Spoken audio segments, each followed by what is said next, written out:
buvo prie kiekvieno kiemo, buvo vaikiški karstai. Aš pats gyvų žmonių neištraukęs. Ateidavo ir daug telegramų, kur sveikindavo su žemės drebėjimu. Prie manęs ištraukiam tik tai lavonus. Azerbaidžaniečiai sustabdavo juos ir sakydavo, atkasi armėną, tokiam per galvą sukask atgal. Suvirškint neįmanoma tokia, ką matai. Suvirškint neįmanoma.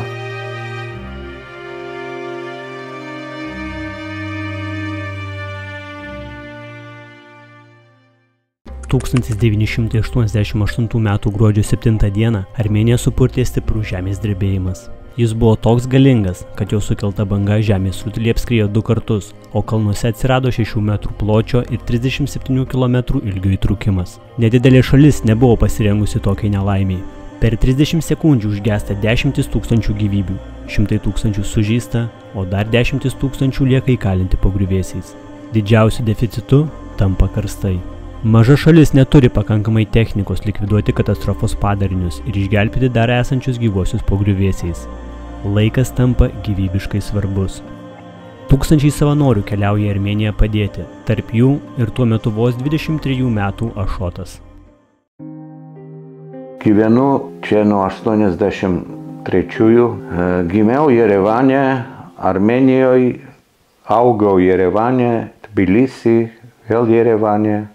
Mokosi Jerevane, paskui Maskvoj. Kaip atsidūrėte Lietuvoj? Labai seniai jau važinėjau į Lietuvą, jau buvau nuo 15 metų amžiaus, jau buvau čia pakliuvęs. Savo laiku susipažinau su žmona Violeta, tai mokosi Maskvoje aspirantūrai, bet iš Maskvos daug arčiau iki Vilnius negu iš Jerevano. Atvažiuodavo, mes praleisdavom dieną, aš naktį išvažiuodavo ir kaip atėjo laikas apsispręst po aspirantūros pabaigos, dėl darbo, dėl tolimesnė, aš pasiprašau savo institutę pervest manęs į Sigma, kadangi Vilniui buvo tokia Sigma savo laiku. Labai didelį susivienijimas su didelį gamykla, skaičiavimo technikos gamykla. Kai įvyko Armėnijoje žemės drebėjimas, jūs tada buvot Vilniui? Aš buvau Vilniui, aš dirbau Sigmoj. Tuo metu Sigmoj buvo mes keturiese armėnai, Ruslanas, Arsenas, Sako ir aš. Dirbam Sigmoj ir mes iškart norėjom skrist į Armėniją. Kaip sužinote apie nelaimę? Kokios pirmos naujienos atėjo? Čia buvo šokas, aišku, prasidėjo nuo skambučių. Jerevane, kur mano mama gyveno su seserim ir su visais, buvo žemės drebėjimas, bet mūsų namas nebuvo sugriautas. Sugriautas buvo mano tėtos nama tokiam mieste Kirovakane, kuris dabar vadinasi Vanadzor. Tai ten jos buvo ne to, kad sugriovęs, pasidaužęs betoninės pertvaros, pavyzdžiui, buvo iškritęs truputį ten to kito. Bet jie toliau gyveno tam pačiam bute, jiem nebuvo kur dėtis, aišku. Pagrindinės epicentras buvo Spitakė. Spitakas toks mažas miestelis, labai simpatiškas, mažas miestelis, buvo sugriautas visiškai. Lendinakanas buvo sugriautas labai stipriai, visiškai ten. Mes keturiese sprendžiam padaryti, skrist. Tada mums sakė, palaukit truputį, mes renkam pagalbą, mes renkam visokių daiktų, kur reikalingi, ten dekių, ten, vieną žodžią, viską, ką tokiuose atvejuose rinkdavo, nuo sviesto pradant, kastuvai, ten viską. Tai jūs skrisit su lėktuvu. Ir kadangi aš kalbėjau lietuviškai, rusiškai, armėniškai, be abejo suprantat, tai aš buvau kažkaip tai tokios grupelės, ne to, kad vadas, vienas iš organizatorių. Mes susirinkom Sigmos kompaniją su Elfos, prisiminiau, irgi, ir skridom.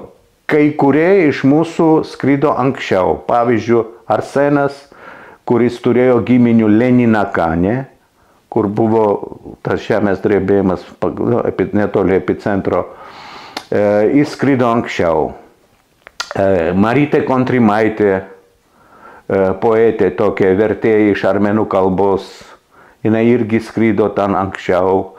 Jos vyras Ruslanas skrido, mes kartu skridom. Mes skridom su tų lėktuvu, kur buvo statybininkai mūsų, darbuotojai, įvairių darbuotojai, ir mes kaip savanoriai irgi, ten buvo ir profesionalai, bet mes kaip savanoriai labai norėjom ir mes skrydom su jais kartu.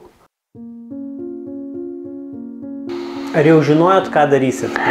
Ne, mes nieko nežinojom, buvo visiškai nežinoma lėktuvai,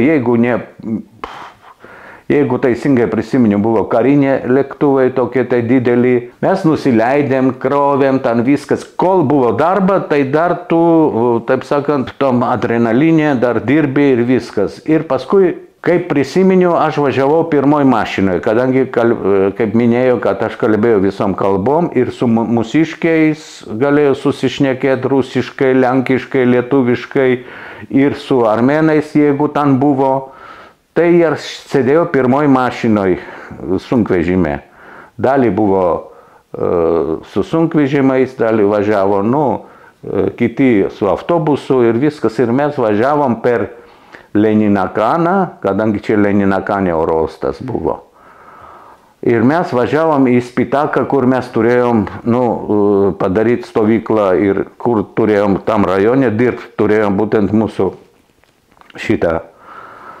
Važiavom, aišku, kaip čia buvo kaip siaubo filmas. Reiškia, įsivaizduokit, dangoraižiai, tai 9, ten 16 aukščių, čia taip vadinam dangoraižiai,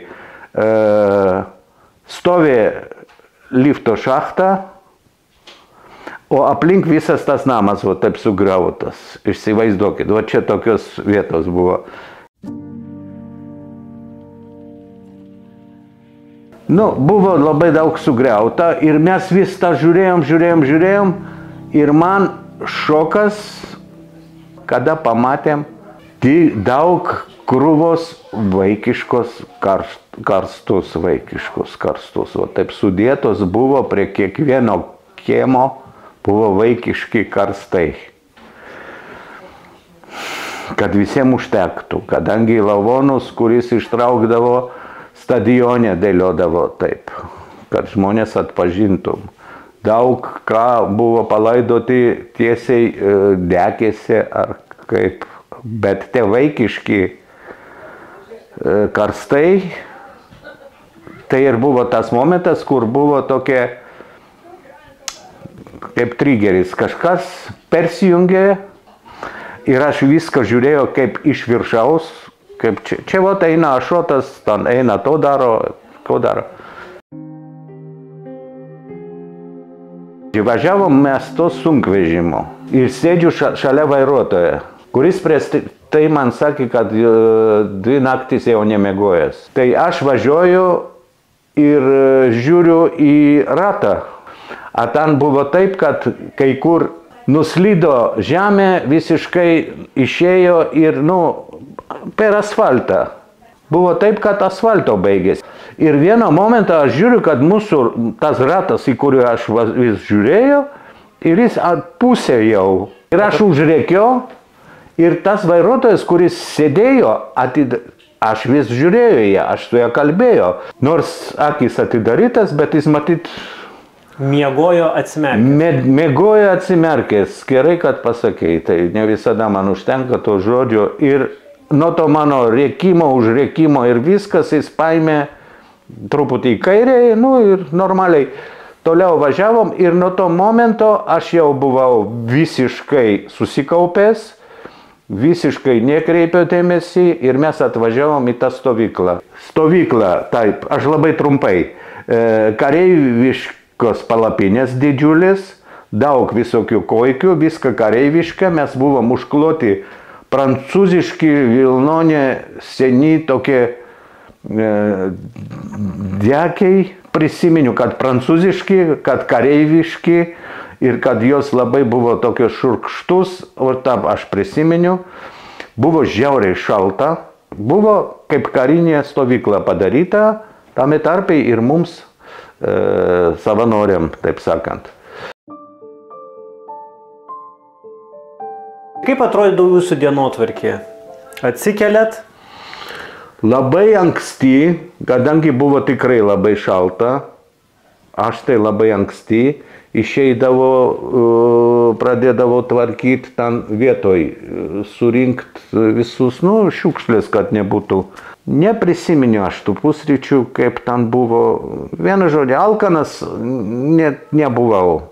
Eidavom tam tikrą vietą, kur reikėjo ir dirbom, paprasčiausiai dirbdavom. Iki sutemų. Taip, labai ilgai. Sakiau, truputį buvo laisva turėjo tik vieną dieną, kelias nuotraukos padariau. Žmonės rankom valydavo griuvėsius. Technikos dar nebuvo. Mūsų technika važiuodavo dar su traukiniu. Mūsų iš Lietuvos, turiu omeny, mūsų iš Lietuvos. Ir paskui atėjo ir sovietinė, iš viso sovietų technika dar atėjo. Valydavo vos ne rankom, verkdavo, prašydavo ekskavatorių, prašydavo viskas, visi rėkdavo, kad girdi garsus, kad jos reikia ištraukti, vieną žodį. Mūsų stovykla buvo šalia Spitako paukštynos. Tas paukštynas buvo sugriuvęs kaip domino kaladėlės, va taip. Viską gulėjo. Ir mes vaikščiodavom per tą kaladėlę, per tos šitos ir po kojomis cypė paukščiai. A jau buvo šaltis, jau buvo pirmas sniegas, ne visiškai visko. Ir cypė vištos po kojomis. Vieną kartą pakeliant vieną plytą, plytos pakeldavo, išneždavo mes. Žuvo mūsų vienas berniukas iš Lietuvos. Aš labai atsiprašau, bet aš pamiršau jos vardą ir pavardę. Bet jis žuvo. Kaip žuvo tas jaunuolis? Plyta, kurį pakelė, sulūžo per vidurį ir ją užkabino.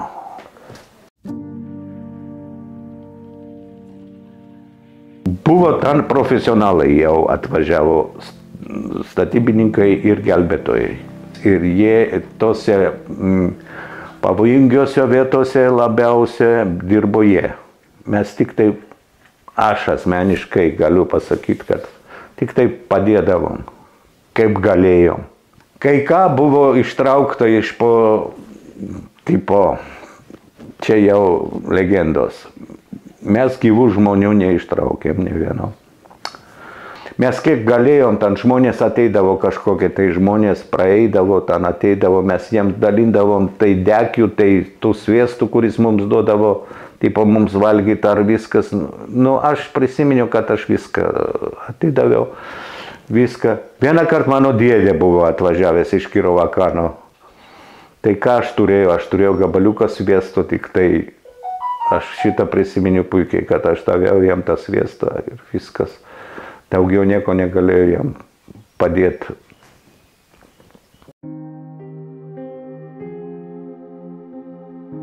Buvo štabas, kur ateidavo visokių laiškų, kur žmonės ieškoja savo giminių, viskas. Bet ateidavo ir daug telegramų, kur sveikindavo su žemės drebėjimu. Sveikinimai. Azerbaidžaniečiai visi sveikino armėnus, sveikinom visus su žemės drebėjimą. Kaip sakiau, buvo brigada mūsų maišyta, buvo rusų, lietuvių, tuteišų, taip sakant, lenkų ir viskas. Ir kaip mes pasakojam apie Azerbaidžaną, ką jie darydavo, kad, jie sakydavo, jūs čia iš savo pusės viską sakot, a paskui atėjo mūsų traukinys iš Lietuvos. Ir ateina žmonės, mes sėdėm valgom, ateina žmonės nuo to traukinio. Reiškia taip, visi namukai, kuris buvo atsiųsti Namukai, maži namukai, kaip bitininko, kaip ką, va tokie maži namukai buvo visi atsutę. Visiems namukam buvo sudaužyti langai. Kadangi ten buvo gabalas, kur iš Gruzijos per Azerbaidžaną važiuodavo. Visi vagonai buvo aprašyti, kad sveikinam su žemės drebėjimą. Поздравляем с землетрясением. Jie pasakoja, kad azerbaidžaniečiai sustabdavo juos ir sakydavo, atkasi armėną, tai pavažiuoja kast armėnus, taip, atkasi armėną, duok jam per galvą, sukask atgal. Tokios linkėjimus, pastoviai ateidavo linkėjimus, kad linkim labai, džiaugiamės labai, jūs sveikinam, kad pas jūs žemės drebėjimai. Grafienė buvo atvažiavęs ir taip labai jau buvo tiek pažadų, kad čia bus viską jums. Vienintelį, kad realiai aš žinau, kas padėdavo, Šarlis Aznavūras. O jis buvo? A jis iš Prancūzijos rinko pinigus, rinko medicininius. Mes sužinojom, kad Maskvoj visos užsienietiškos pagalbos, kokias buvo, išbarstydavo, išvogdavo ir siūsdavo. Čia taip sakė. Armėnai nieko nerūpi, niekam nebuvo įdomu, kiek ten pavogė, kiek daėjo, kiek nedaėjo, tų švirkštų, tų viską. Tai čia aš sakiau, čia buvo baisu. Bet čia buvo pastoviai, kadangi visose Maskvos orostuose visur dirbo armėnai ir jie viską pasakojo. Kiek laiko jūs išbuvot? Kai buvo šaltis, todėl mes galėjom ten dirbti. Jeigu nebūtų šalčio, buvo labai didelis pavojus lygų, visų tų lygų, kuris prasideda nuo neiškastų kūnų. Visos tos lygos. Mūsų kelias kart gazdino, kad išvarys, bet naktį būdavo šaltis ir mes dar savaitę dirbdavom. Kalėdos tai ten buvom, lenkai sakė, mes į Kalėdą nedirbsim ir tą naktį atėjo tos traukinis. Ir kaip jie papasakoja apie to, ką ištarinėjo azerbaidžaniečiai, ką jie siūlė, kitą dieną žiūriu į visi, kuris nenorėjo per Kalėdos nedirbs, visi išėjo į darbą, visi dirbo. Aš tiksliai neprisimenu, kiek mes dirbom. Bet dirbom iki tol, kol mūsų neišvarė dėl pavojų ir kol jau pilnai neatėjo tikri gelbėtojai, tikri jau kariai ten viską užėmė, gelbėtojai, viską jau, jie turėjo jau visos kaukės, viską. Rinkom kiek galėjom ir pinigų ir viskas. A paskui, kaip jau išvažiavom, čia iškvietė manęs ir ne tik manęs, visus. Daug. Mūsų bendrija atvažiavo labai daug armėniškų vaikų. Reikia jas palinksminti. Ir ką jūs galvojat, aš buvau senis šaltis. Vaikai ateidavo, sėsdavo man, aš su to halatu, ateina sėsdavo, sako eilėraštį, aš sėdžiu, apsimečiu, kad čia prakaitas bėga. Vienu žodžiu, čia buvo tokia.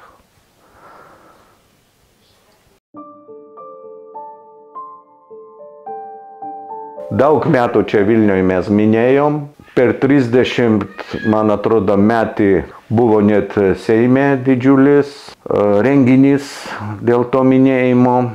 Kiekvieną kartą tą dieną bažnyčioj eina mišės, armėnų bažnyčioj. Ir ne tik Vilniuje, aš žinau, kad ir Rygoj, ir Taline. Marytė Kontrimaitė kaip padėdavo pramušt, ką nors ar ką, ten čia Lietuvoj vargšė. Prieš kelius metus mirė. Mirė ir kapinėse stovi Hačkaras, armėniškas Jos vyras Ruslanas sugebėjo užsakyti ir atvežti, stovi Hačkaras, kad jinai... O kas yra Hačkaras? Hačkaras yra, Hač yra kryžius, kar yra akmo. Akmens kryžius. Kiekvienas unikalus, nekartojasi. Tada ir sužinojom, kad Azerbaidžanas paėmė ir Nachičevane sunaikino visus Hačkarus armėniškos, visus pėdsakius armėnų kultūros, kur buvo Nachičevane. A Nachičevano žemės yra labai įdomus. Nachičevan, kur iš pradžio įlipo, turiu omeny Nojus. Nachičevan. Kiek ten žuvo žmonių, aš nežinau iki šiol. Nuo oficialų skaičių iki neoficialų skaičių labai didelis skirtumas. Oficialus 25 000. Nu, nežinau, pagal žmonių verkimą. A kiek sužalotų paskui mirė? A kiek paskui liko be rankų, kojų ir taip toliau? A kiek, kuris kaimuose žuvo ir nieks apie jos net nežino, kadangi kaimiai buvo, kuris visiškai, o taip, nušloja nuo kalno, viskas, visas kaimas. Kas jos skaičiuoja? Kas jos skaičiavo? Nu, vieną žodį, tos skaičius, ypač sovietmečiais. Kaip Armėnija susitvarkė su to nelaimė? Nesusitvarkė. Jinai ir dabar yra nepasiturinti šalis. Šiaip tai nenorėčiau kalbėti, aš labai seniai negyvenu Armėnijoje, negaliu nieko sakyti realiai, bet aš žinau, kad iki galo, kad neliko pėdsakių net ten tokių, iki šiol nesutvarkytos iki galo, kiek aš žinau. Armėnai ne tie žmonės, kuris pasiduoda ir išeina į favelus gyventi ar ką. Ir dėl to, kad vienas kitam padėti ar ką. Ten neįsivaizduoja. Atvažiuoja žmonės iš Gruzijos pusės, atidaro mašiną, išdalino duonos, dekės, sodino ir išvežė, kad žmonės nebūtum toj vietoj, kad pastoviai negautum to streso. Išveždavo paprasčiausiai, paprasti žmonės, nepažįstami, nieko. Ko niekada šotai neapmiršyti iš tos kelionės savo? Suprantai, kaip pravažiuojant, matai vaikiškų karstų ir žmonės skundėsi, kad nėra karstų, kad turi laidot su dekėm. Aš tai niekada nepamiršiu. Tiek tokie šokai niekam nepalinkėsiu, kad pergyventų.